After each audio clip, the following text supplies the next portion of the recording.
o IPCA ele tem um juros muito menor. Então você vai ter 2,95 de juros a partir de 2,95 mais IPCA. Então se a gente somar, se o IPCA estiver em 3 ao ano, você vai ter 5,95 somados, né?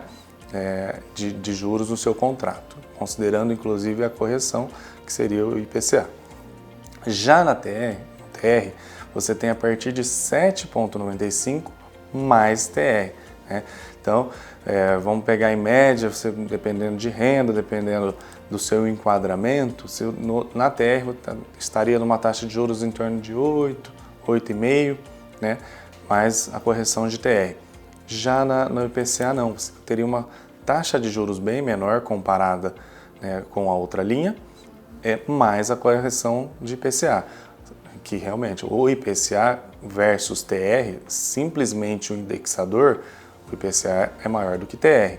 Só que quando você adiciona a taxa de juros do contrato, do financiamento, acaba se equivalendo. Então, as duas linhas, se eu comparar lado a lado, mês a mês, IPCA normalmente você inicia pagando menos, então na primeira parcela sua, primeira mês de pagamento, a sua parcela é menor comparado a um contrato de mesmo valor financiado com o indexador TR. Porque nessa primeira parcela você vai estar pagando juros que é menor comparado a TR. Né? Então o contrato, quando se inicia e você compara TR versus IPCA, você inicia pagando menos quando você está na linha de IPCA comparado a TR, só que ao longo do contrato as parcelas podem se encontrar. Então, ao longo do período todo, que IPCA máximo 360 meses, TR máximo 420 meses. Então, ao longo de todo esse período, num contrato completo, as duas parcelas podem se encontrar, devem se encontrar.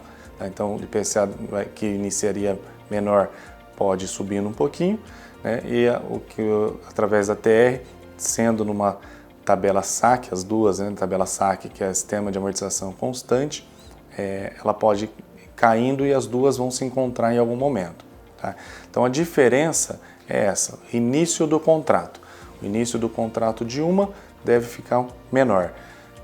Início de um contrato da outra pode ficar um pouquinho maior.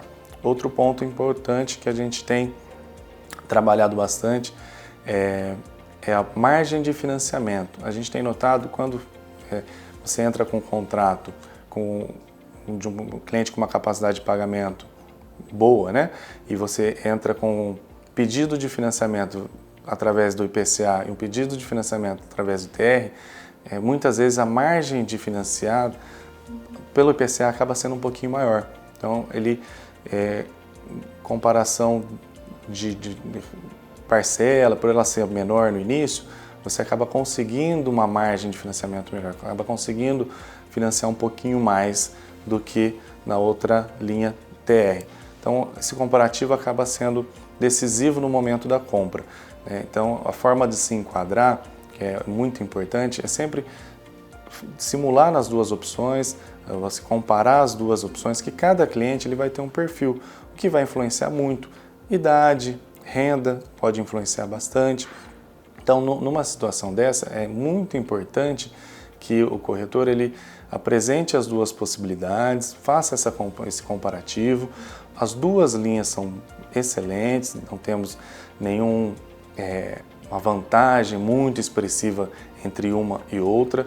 As duas são boas, as duas têm muitas vantagens, então não vai sobressair nesse sentido. O que é interessante é comparar no momento da compra, porque o cliente que de repente precise financiar um pouquinho mais, ele precisa tomar um pouco mais de crédito, no momento desse comparativo pode ser decisivo. Numa linha específica ele pode conseguir o que ele precisa, sendo que na outra talvez gere um pouquinho mais de entrada. Tá? Então é importante esse comparativo, porque o perfil do cliente, a renda, a idade, o valor do imóvel é o que vai dar o resultado final entre IPCA, entre TR.